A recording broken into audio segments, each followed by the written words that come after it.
Enero Agis dito po sa Tampak 1. At makakapanayan po natin si Kuya Victor Sanidad. Magandang hapon, Kuya Victor. Magandang hapon rin po, sir. Opo, tatanungin lamang po namin, kamusta po ba yung nakuha ninyong pataba?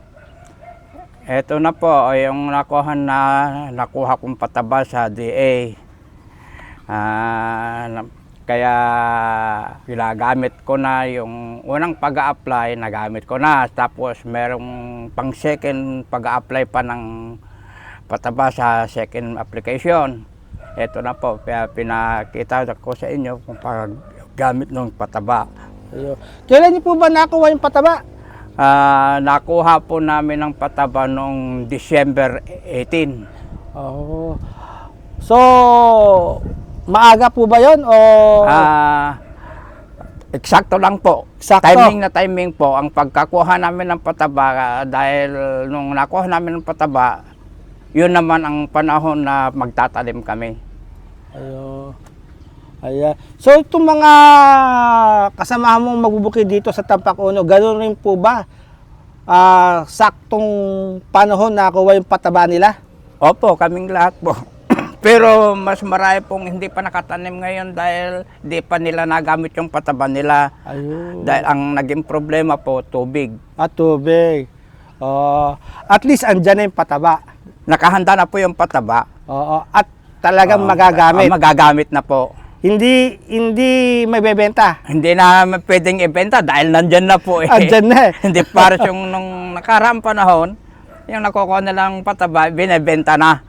Dahil nakapag pataba na sila ng palay. So, ano po masasabi ninyo sa performance ngayon ng DA, ngayong dayatan?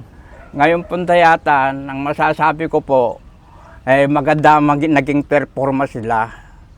Alerto sila sa mga kagamitan ng mga magsasaka, binhi, hanggang sa pataba. Kaya maraming salamat din po sa tanggapan ng panakahan. Manong Victor,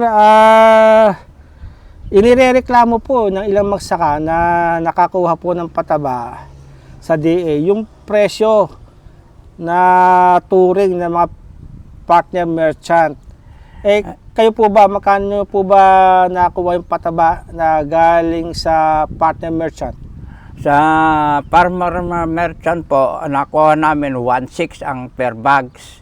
Parehas po yung tripling, tapos urea, pare-paras na po naging presyo. Pati Opo. yung 1620, Opo. 1.6 din po. Pero sa private merchant, naglabas kami nung 1.5. 1.5. Oo. So, mas okay mahal lang na naman 100. po yun. Opo. Okay lang naman po yun eh. Dahil hindi naman kasi yung nakuha naman sa kwan eh. Dahil ibobotcher pa yung mga kwan ng kwan eh. Sa pinagkuhanan eh. Matagal pa i-remit yun. Ayun. Dahil ibobotcher pa yun. So, sa inyo po, okay lang po yun? Sa akin Isandang naman patong. po, okay lang po yun. Kaysa yung mangutang ka ng porsentuhan na malaki. Okay na po yun. Dahil 100 piso lang naman ang naging diferensya doon sa private merchant. Pakibanggit nyo nga po ba yung partner merchant DA na pinagkuhanan nyo ng pataba? Kay Kwan po, JMJ Romano. Diyan po sa barangay? Barangay Consuelo. Maraming salamat din po sa kanya at nasikaso kaagad ang mga farmers doon. Hindi po kami nagtagal. Kabilis ang proseso ng paglalabas ng pataba po roon kay Romano.